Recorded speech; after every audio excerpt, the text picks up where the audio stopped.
मध्य प्रदेश के बुरहानपुर में मंगलवार को कलेक्टर की जनसुनवाई में एक शिकायत पहुंची। शिकायत के अंदर शिकायतकर्ता ने कहा है कि भूमाफियाओं के साथ साठगांठ के साथ में जो है पंजीयन विभाग जो है वक्फ संपत्ति की रजिस्ट्री कर रहा है। ऐसा आरोप जो है शिकायतकर्ता द्वारा लगाया गया है। शिकायतकर्ता ज़हीरुद्दीन अर्श ने कहा है कि ऐसी जो है लगातार कई जो ऐसी संपत्ति है जिसकी जो है जो वक्फ की है लेकिन उसको रजिस्ट्री कर दी गई है। क्या ये पूरा मामला है, शिकायतकर्ता क्या कह रहे हैं, इस रिपोर्ट में आपको दिखाएंगे।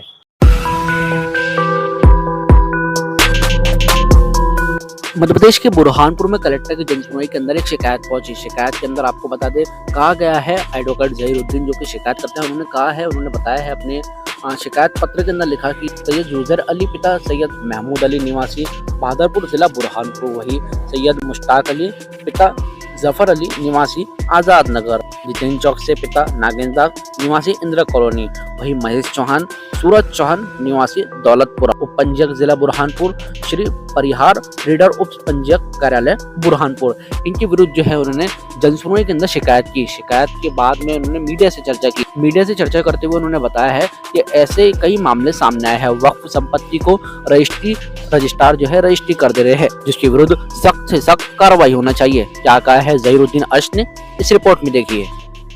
बुरहानपुर के अंदर वक्फ संपत्तियों की रजिस्ट्रियां हो रही है और उन रजिस्ट्रियों के आधार पर तहसीलदार महोदय के न्यायालय में जब नामांतरण के प्रकरण लगाए जा रहे हैं तो तहसीलदार महोदय वक्फ संपत्ति कहकर उसको खारिज कर रहे हैं। प्रश्न ये उठता है कि जब एक न्यायालय वक्फ संपत्ति उसको मान रहा है तो रजिस्ट्रार रजिस्ट्री कर कैसे रहा है? रजिस्ट्रार को कॉलम नंबर 12 में देखना चाहिए रजिस्ट्री के पहले कि क्या वो वक्फ संपत्ति है या कैफियत के कॉलम में और कुछ लिखा है। इससे जनता हो रही है परेशान, लोग लाखों रुपए की उनके साथ ठगी हो जा रही है। वो एक नंबर संपत्ति, क्योंकि जब रजिस्ट्रार रजिस्ट्री कर रहा है तो आम नागरिक ये समझते हैं कि वो एक नंबर संपत्ति है। तो ये वक्फ संपत्तियों के साथ जो हो रहा है खिलवाड़, रजिस्ट्रार और भूमाफिया मिलकर बुरहानपुर की जनता को लूट रहे हैं। मैंने आज जन सुनवाई के अंदर उसकी शिकायत की है। ये बड़ा गंभीर विषय है।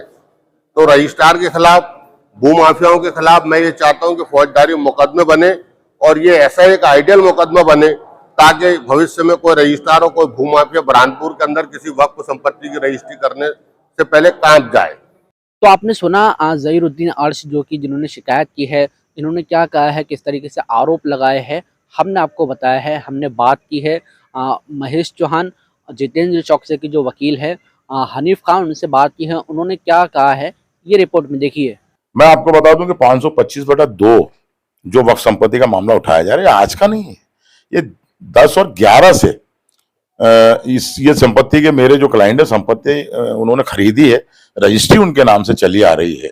और ये बीच में ऐसे कई, जैसे अभी ये ज़हीर एडवोकेट साहब जो आए हैं, ये ऐसे कई वक्फ की संपत्तियों को लेकर बुरहानपुर में मामले उछलते रहते हैं और लोग या तो उसमें तोड़ी पानी करके निकल जाते हैं, इल्जाम लगाए जाते हैं। लेकिन हमारे क्लाइंट पर जो इल्जाम लगाया है निराधार, सरासर गलत तरीका है। हमारे पास रजिस्ट्री है।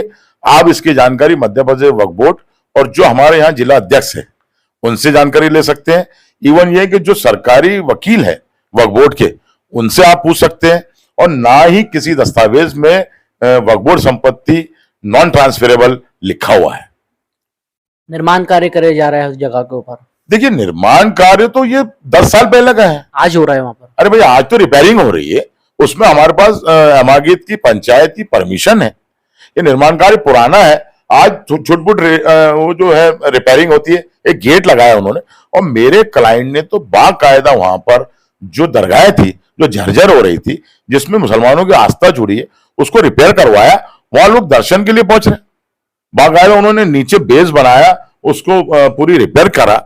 और ये इस तरीके के मामले, और ज़हीर वकील साहब को इस तरीके के मामले करना भी नहीं चाहिए। एक तरफ वो MIM के अध्यक्ष है, मुसलमानों की क़यादत की बात करते हैं और मुसलमानों को तकलीफ देते हैं। ये गलत तरीका है उनका।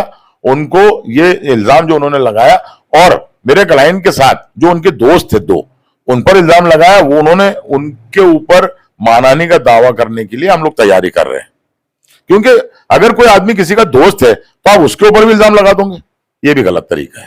तो आपने हनीफ खान को सुना, ये महेश चौहान जितेंद्र चौक से की जो वकील थे, इन्होंने क्या कहा है अपने क्लाइंट के बारे में, हमने आपको दिखाया है। वही हमने मुश्ताक अली की जो वकील है उनसे भी बात की है, मुश्ताक अली से भी बात की है, वो क्या कह रहे हैं ये भी सुनिए। एक हमारे जो हमारी पक्षकार है उनकी एक संपत्ति जो है खसरा नंबर 525/2 जो पांडव के नाले के पास स्थित है, उक्त संपत्ति जो है पूर्व से ही संयुक्त मालिकी में चली आ रही है। इसमें कोई संयुक्त किसी का वक्फ बोर्ड का या किसी का अमल दखल नहीं है। ये संपत्ति निजी संपत्ति है जो पूर्व से ही चली आ रही है। मेरे पक्षकार द्वारा वर्तमान में विधिवत अनुमति प्राप्त कर, पंचायत से अनुमति प्राप्त कर, उसका बाउंड्री वाल जो दरगाह है वहाँ बाजू में उसका करवाया गया है और पूर्व से 2010-11 से ही पूर्व में बाउंड्री वाल पहले हो चुकी है। अभी वर्तमान में कोई निर्माण कार्य नहीं है। जो बाउंड्री वाल है पूर्व से चली आ रही है। वर्तमान में जो दरगाह है उसका निर्माण कार्य मोहल्ले वालों ने मिलकर कराया है और वो निर्माण कार्य जो अभी जो है दरगाहों को उन्होंने सेव किया है। तो जो ये निजी संपत्ति है इसके जो भी आवेदक है इसके द्वारा जो शिकायत की गई वो निराधार है। यह संपत्ति प्रारंभ से ही वक्फ संपत्ति नहीं है। इस संबंध में इनके द्वारा पूर्व में जिला वक्फ कमेटी वक्फ बोर्ड भोपाल को भी शिकायत की गई थी। वहाँ से भी स्पष्ट इनको लिख के आ चुका है कि ये संपत्ति वक्फ संपत्ति के रूप में दर्ज नहीं है, इसलिए ये निजी संपत्ति है, इसलिए किसी को शिकायत करने का या इसमें कार्रवाई करने का कोई अधिकार प्राप्त नहीं है। बिना अधिकार क्षेत्र के मनगढ़ंत आधारों पर जो शिकायत की गई है वो निराधार है। तो आपने सुना ये मुश्ताक अली के वकील थे। इन्होंने किस तरीके से जो है उस संपत्ति के बारे में बताया है, हमने आपको इस रिपोर्ट में दिखाया है। हमने मुश्ताक अली से बात की है, वो क्या कर रहे हैं, किस तरीके से जो है आरोपों के ऊपर वो उनकी प्रतिक्रिया दे रहे हैं, ये भी सुनिए। तो जिनके खिलाफ शिकायत हुई थी मुश्ताक अली जी हमारे साथ में बात करने के लिए मौजूद है। इनके ऊपर आरोप ऐसा लगा है शिकायतकर्ता द्वारा कि इन्होंने वक्फ की संपत्ति को जो है रजिस्ट्री करवा कर अपने नाम कर लिया है। हम इनसे जान लेते हैं। सर, आपके ऊपर आरोप लग रहे हैं, आप क्या कहेंगे, क्या मामला है पूरा, या थोड़ा सा आप बताइए। देखिए, बात यह है कि एक वकील आदमी इस तरीके की बात करता है तो बड़ा समझ में नहीं आता है। मैं कहने का मतलब है, ये ज़मीन जो है मैंने आज नहीं खरीदा, मैंने ये ज़मीन 2010-11 में खरीदा हूँ। मैंने बाकायदा उसके जो नियम से रजिस्ट्री होती है वो रजिस्ट्री कराया। वो पूर्व में 3 लोगों ने इसकी पहले रजिस्ट्री करा चुके हैं। वो चौथा खरीदार मैं था। इसकी पहले ऑलरेडी 3 बार इसकी रजिस्ट्री हो चुकी है। ये चौथी रजिस्ट्री मेरी है। रजिस्ट्री के बाद जो नियम से नामांतरण होता है वो नियम से मैंने नामांतरण कराया हो। उसके बाद में मेरे को बाउंड्री वाल कराना था, जो नियम से परमिशन होती है उसकी मैंने लिया गया। अब उसके बाद में कुछ हुआ कि तुम्हारे यहाँ पर बारिश की वजह से और कुछ रोड का मामला है, घान ज़्यादा हो गई थी तो मेरे को उसको ज़मीन को सही कराना था। अभी 2023 में तो मैंने उसको ज़मीन सही कराने की परमिशन ली हो। अब ये कहते हैं मध्य प्रदेश वक्फ बोर्ड की ज़मीन हमने हमारे नाम पे करा ली है, हमारे नाम पे हमने रजिस्ट्री करा ली है, तो ऐसा नहीं होता। दूसरी बात ये कि हमारे को जैसा बहुत सारे पहले लोगों ने शिकायत करे थे, हमने उसका जवाब भी दिए। कई जगह तुम्हारे तहसीलदार साहब के हमने बयान दे के आए, हमने एसडीएम साहब का बयान दे के आए, हमने कलेक्टर साहब का पहले भी बयान दे चुका है। कुल मिला के आरोप सारे निराधार है। निराधार आरोप है। और दूसरी बात ये, मेरा कहने का मतलब ये है कि भाई ये जो चीज़ है, ये डिपार्टमेंट जो है रेवेन्यू डिपार्टमेंट नहीं है, ये मध्य प्रदेश वक्फ बोर्ड का डिपार्टमेंट है। भाई मध्य प्रदेश वक्फ बोर्ड का ना हमारे को आज तक के लेटर आया, ना हमारे को ये बोले गया मध्य प्रदेश वक्फ बोर्ड की तरफ से कि भाई ये ज़मीन हमारी है। इसका मामला कोर्ट में चल रहा है, इसका केस चल रहा है। बाकायदा मध्य प्रदेश वक्फ बोर्ड के वकील ने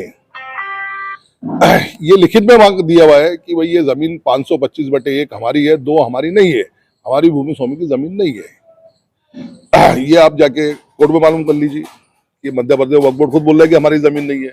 तो भाई ये जिस आदमी जिस तरीके से इल्ज़ाम लगा रहा है मेरे और मेरे दोस्तों पे, वो चीज़ कर रहा है, निराधार है। क्या आपके दोस्तों और आपने क्या सोचा फिर अब उसकी जैसी भी जांच होने के बाद में हमको जो भी कार्रवाई मानने का दावा करेगा हम उन पे। तो आपने इस रिपोर्ट के अंदर देखा कि कौन गलत है कौन सही है। ये तो फिलहाल इसका खुलासा नहीं हो पाया है, लेकिन ये मामला क्या था, किस तरीके से जो है ये पूरी शिकायत हुई है, शिकायत के बाद में जो है शिकायतकर्ता ने क्या कहा हमने आपको बताया। सामने वाले जो पक्ष है वो क्या कर रहे हैं हमने आपको जो है बताया है। फिलहाल इस पर जिला प्रशासन क्या कार्रवाई करता है या कौन गलत है कौन सही है, ये तो आने वाला समय ही बता पाएगा। तमाम बड़ी खबरों के लिए बने रहे बीएनसी न्यूज़ के साथ। अपने कैमरा सहयोगी अनस के साथ में दानिश खान, बीएनसी मीडिया, बुरहानपुर।